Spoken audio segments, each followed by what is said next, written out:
देखो, इसको बहुत सारे लोग बहुत ही हल्के में लेते हैं, बट एग्ज़ाम में अगर ये पूरा प्रॉपर याद है तो ये हमेशा क्वालिटी में कुछ ना कुछ नंबर दे के जाता है।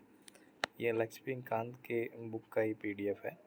ये ऑब्वियसली हिंदी में है, मैं कुछ कुछ चीज़ें इंग्लिश में बता दूंगा और मैं बताऊंगा कि कैसे क्वेश्चन पूछता है, जो कि ये ज़रूरी है ये जानना कि एकदम से नहीं भी याद है तो रफली आइडिया रहेगा तो आप सवाल का आंसर बना लोगे, ठीक है।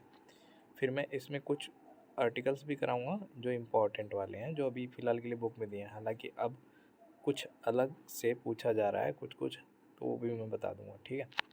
तो शुरू करते हैं ना। तो ये हम जानते हैं कि इसमें कितने भाग हैं, जो भी 22-23 भाग है। तो भाग एक में क्या दिया हुआ है हमें, संघ और उसका राज्य क्षेत्र, है ना। यूनियन हमारा जो देश है और उसके कितने उसके राज्य क्षेत्र क्या है उसके बारे में कहाँ से दिया है। 1 से लेकर आर्टिकल 4 तक, ये 41 नहीं है, 4 है। 1 से लेकर आर्टिकल 4 तक क्या दिया हुआ है, आर्टिकल 4 तक संघ और उसका राज्य क्षेत्र। बहुत सिंपल पूछ लेगा कि भाई आर्टिकल 2 आर्टिकल 3 किससे एसोसिएटेड है ना। तो हमें नया राज्य शामिल करना है या उसके नेम में उसका नाम बदलना है, तो हम ये कहाँ से देखेंगे, है ना। या फिर इंडिया का डेफिनेशन कहाँ पे लिखा हुआ किस आर्टिकल में, ठीक है। तो ये चीज़ ध्यान से समझना है ना। मैं आगे भी बता दूंगा उसका डेफिनेशन पूरा अच्छे से। तो देखो, और जो भाग 2 है हमें किसके बारे में बात करता है, सिटीजनशिप के बारे में। जो 5 से आर्टिकल कहाँ तक है, 11 तक, है ना। आर्टिकल 5 से आर्टिकल अनुच्छेद 5 से 11 तक, है ना। फिर उसके बाद फंडामेंटल राइट कहाँ से है, 12 से 35 तक। अब जल्दी जल्दी मन में याद करो। भाग 1 कहाँ से, 1 से 4 तक। 2 कहाँ से, नागरिकता यानी सिटीजनशिप, 5 से लेकर 11 तक। जो पार्ट 3 है किससे है, फंडामेंटल राइट से है, 12 से 35 तक। ऐसे ऐसे करके याद करते जाना है, बहुत ही ज़रूरी है ना। फिर उसके बाद नीति निर्देशक के तत्व, है ना। ये हमें डीपीएसपी से कहते हैं ना शॉर्ट फॉर्म में। तो कहाँ है, 36 से 51 तक। अब इस ये अपने आप में कितना डीपीएसपी इंपॉर्टेंट है। हर साल यूपीएससी में सवाल या फिर अदर में सवाल पूछता रहता है कि जैसे यूनिफॉर्म सिविल कोड किस आर्टिकल में, है ना। और तो आर्टिकल 44 में। याद करने का तरीका दोनों नंबर 4 है, दोनों सेम है, तो यूनिफॉर्म से ऐसे करके याद कर सकते हैं। तो ये चीज़ तो अभी आगे देखेंगे इसको। फिर उसके बाद मौलिक कर्तव्य किस में देते हैं, यहाँ भाग 4A यानी फंडामेंटल ड्यूटीज़ जो है वो क्या है, भाग 4A। और आर्टिकल क्या है, 51A। तो याद रखना कि 51A और 4 आर्टिकल 4A दोनों इंपॉर्टेंट है, पूछ लेता है। आर्टिकल पूछेगा तो ये बोलेंगे और पार्ट पूछेगा किस भाग में है तो ये बोलेंगे, ठीक है। क्या है, फंडामेंटल ड्यूटीज़। उसके बाद हमें भाग 5 में क्या है, यूनियन गवर्नमेंट सेंट्रल गवर्नमेंट के बारे में है। इसमें क्या है, हमारा एग्जीक्यूटिव है, पार्लियामेंट है, जो राष्ट्रपति की जो पावर है ना, लेजिस्लेचर की जो पावर है, संघ की कार्य न्यायपालिका, है ना, जुडिशरी के बारे में है, भारत का नियंत्रक और महालेखा परीक्षक सीएजी, बहुत इंपॉर्टेंट है। तो याद रखना कि ये वाला आर्टिकल इससे रिलेटेड है। तो कुछ स्पेसिफिक चीज़ पूछेगा, है ना, कि भाई उसका ऑफिस भी क्या है और कब तक वो पोस्ट होल्ड करता है, किस आर्टिकल में लिखा हुआ है। तो कोई आर्टिकल 1 2 4 3 4 दे देगा, बट उसमें एक ऑप्शन रहेगा इसके बीच में, तो वो आंसर ठीक हो जाएगा ऑटोमेटिक, है ना। तो याद रखना बहुत ज़रूरी है कि 141 से 151 तक है ये, ठीक है। और खुद ये आर्टिकल कितना है, 51 से 52 तक। जैसे आर में सवाल पूछा था कि याद नहीं आ रहा एग्जैक्टली, बट वो पूछा था कि ऑफिस का जो संसद से रिलेटेड कुछ ऑफिस के बारे में बात कर रहा था। तो 98 92 कुछ ऑप्शन था, सही हो जाएगा। बाकी सब इसके अंडर में आता नहीं है ना। तो ये कुछ इससे कम था या फिर कुछ इससे ज़्यादा ऑप्शन में था, तो वो सही नहीं होता। मुझे याद नहीं आ रहा अभी सवाल, ठीक है। तो देख सकते हैं यहाँ से। तो ये बेसिक आइडिया रहेगा ना, तो आराम से सवाल का आंसर बना ले जाओगे। मोरल ऑफ द स्टोरी है, सॉरी। नाउ राज्य सरकार ने जो स्टेट गवर्नमेंट है उसको उसके बारे में कहा दिया है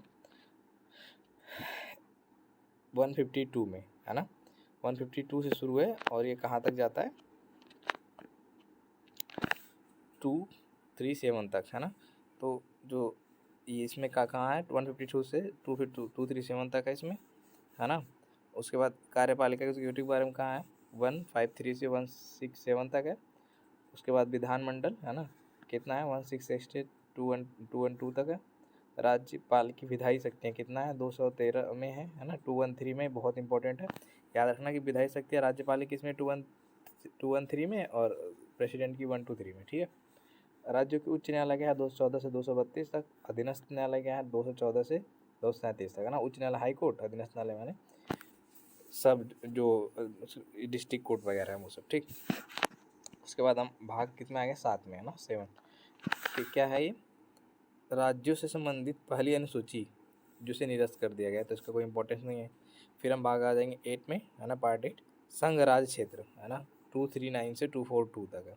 फिर पंचायत है, वेरी वेरी इंपॉर्टेंट, किसमें है 243 से 243 ड तक, हिंदी में शायद काउंट कर लेना है ABC जो भी है ऐसे। और इंग्लिश वाला, सॉरी इंग्लिश वाला याद देख लेना, या फिर मैं देख के बता दूंगा अगले वीडियो में ना, या अभी देख लूँगा थोड़ा देर बाद बता देना।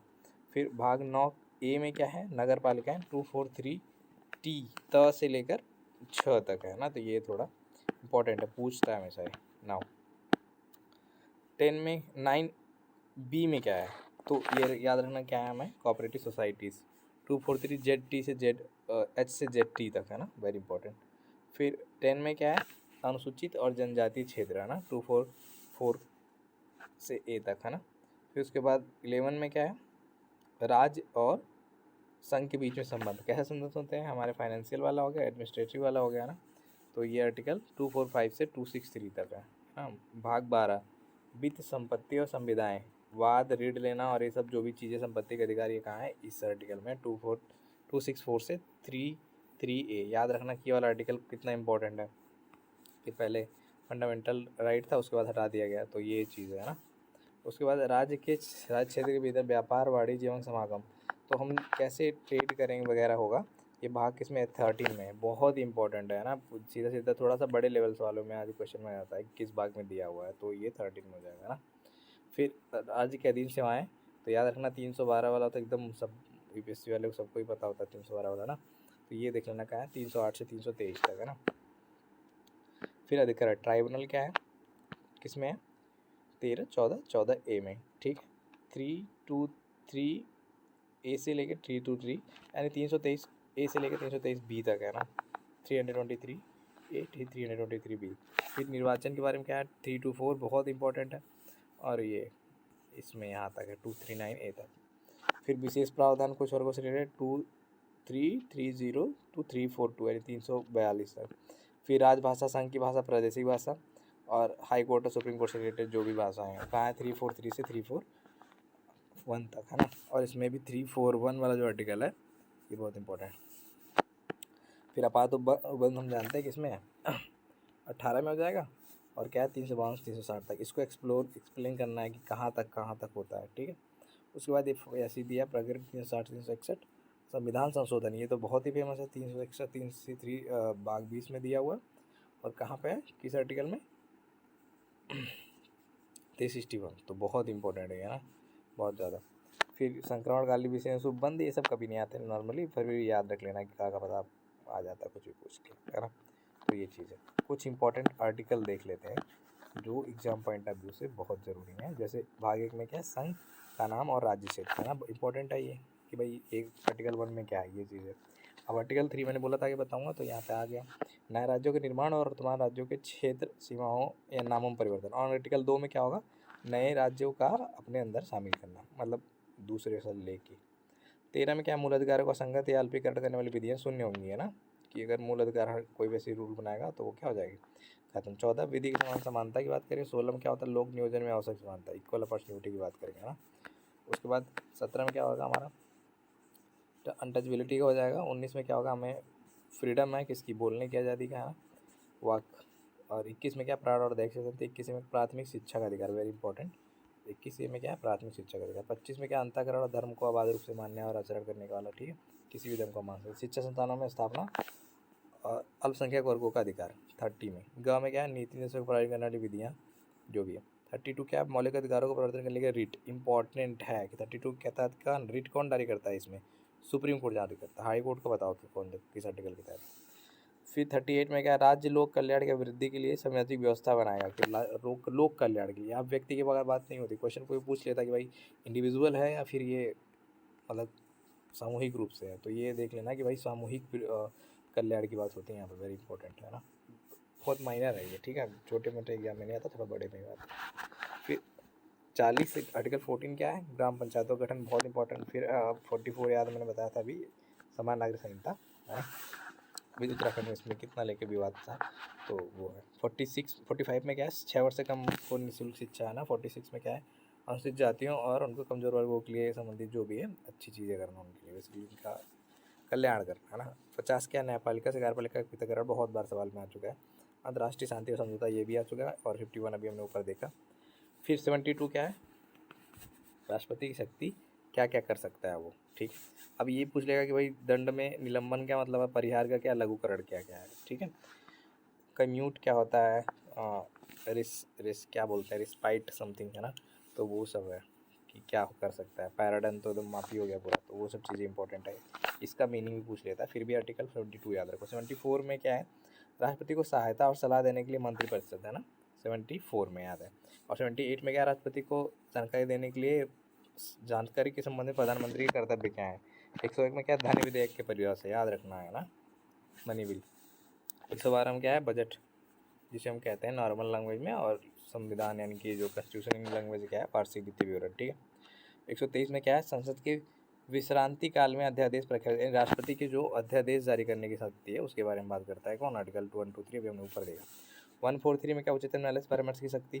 155 में क्या, राज्यपाल की नियुक्ति। 161 में क्या, क्षमा की, जो ये राज्यपाल का पावर है ना। ऊपर 72 में किसका है, राष्ट्रपति का। और 161 में क्या है, राज्यपाल का। 163 में क्या, राज्यपाल को सहायता देने के लिए मंत्रिपरिषद। ऊपर हमने राष्ट्रपति को देख लिया, यहाँ पर राज्यपाल के देख लिया। 167 राज्यपाल को जानकारी देने के संबंध में मुख्यमंत्री के कर्तव्य क्या होंगे, है ना। 169 क्या है, राज्य के विधान परिषदों का उत्साधन या सृजन। 200 में क्या, विधेयकों की अनुमति क्या होगी भाई, क्या उनके इस पर किस तरह की अनुमति दे सकते। 213 क्या है, विधानमंडल के विश्रांति काल में तो राज्यपाल की वो क्या, वो अध्यादेश की शक्ति जो है। 213 इंपॉर्टेंट है। कुछ रीट निकालने का अधिकार, देखो मैं ऊपर पूछा था, यहाँ पर आ गया। 226 में क्या है, उच्च न्यायालय यानी हाई कोर्ट का जो रीट्स निकालने का ना, बताना रीट कितने तरह की होती है। 239 ए में दिल्ली के संबंध में विशेष उपदान, तो कुछ दिल्ली के बारे में विशेष बातें की गई हैं। 249 क्या है, राजसूची विषय में राष्ट्रपति कानून बनाने की संसद की शक्ति, संसद की राजसूची विषय पर कानून बनाने के लिए, ठीक है। फिर अंतर्राज्यीय जो इंटर स्टेट वाटर डिस्प्यूट है उसको सॉल्व करने के लिए मैकेनिज्म, किसमें आर्टिकल में, 262 ना हुआ। 263 में क्या है, अंतर्राज्यीय परिषद के संबंध में उपबंध, तो ये अंतर्राज्यीय जो परिषद बनेंगी, काउंसिल बनेंगी, उसके बारे में बताया गया। 265 में क्या, विधि के प्रकार के बिना करों का आरोप, यानी बिना विधि बनाए करों को लगाया नहीं जा सकता ना।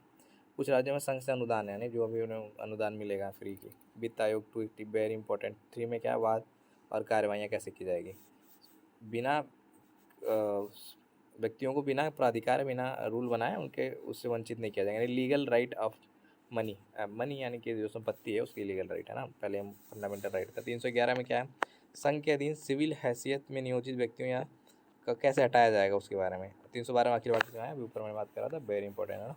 315 में संघ और राज्यों के बीच में लोक सेवा आयोग। 320 क्या, लोक सेवक आयोगकृत। 323 का में क्या, प्रशासनिक प्राधिकरण, ये इंपॉर्टेंट है, कौन सा है, प्रशासनिक प्राधिकरण के बारे में बात हो रही है। दूसरा कौन सा होता है बताना। 324 में निर्वाचन आयोग के अधीक्षण, निर्देशन और नियंत्रण का निर्वाचन आयोग में निहित होना है कि निर्वाचन आयोग क्या क्या करेगा। 330 लोकसभा में अनुसूचित जातियों और अनुसूचित जनजातियों के लिए आरक्षण, है ना, तो इंपॉर्टेंट है, याद रखना। 335 सेवाओं और पदों के लिए अनुसूचित जातियों के दावे, आपात उद्बंध। 352 फिर उसके बाद संवैधानिक तंत्र विफल हो जाने में, ठीक है, तो राष्ट्रपति शासन हम कहते हैं जो जनरली, है ना, ये चीज़ें। फिर उसके बाद देखो क्या, 360 में वित्तीय, जो अभी तक कभी नहीं लगा, ये 365 संघ द्वारा दिए गए अनुपालन करने में प्रभावी असफलता का प्रभाव, है ना। कोई भी जो निर्देश दिया गया है अगर उसमें उसका पालन नहीं होता तो 365 के तहत कार्रवाई की जाएगी। 368 संविधान संशोधन की शक्ति, वेरी इंपॉर्टेंट। 370 जम्मू कश्मीर में अस्थायी उपबंध, जिसे सुप्रीम कोर्ट ने नरेंद्र मोदी बोल दिया कि भाई ये अस्थायी उपबंध है ना, अभी हाल ही में केस आया था। तो बस ठीक है, यही है, इतना ही था इंपॉर्टेंट मेन। तो क्या करना है, देखो मैंने थोड़ा कोशिश करा है ना, कि और भी अच्छा मैं इसको बना के ला सकता हूँ, है ना। तो कमेंट में बताना, और प्लीज़ इसको सब्सक्राइब करो यार, है ना, बहुत ज़रूरी है, प्लीज़ सब्सक्राइब कर देना।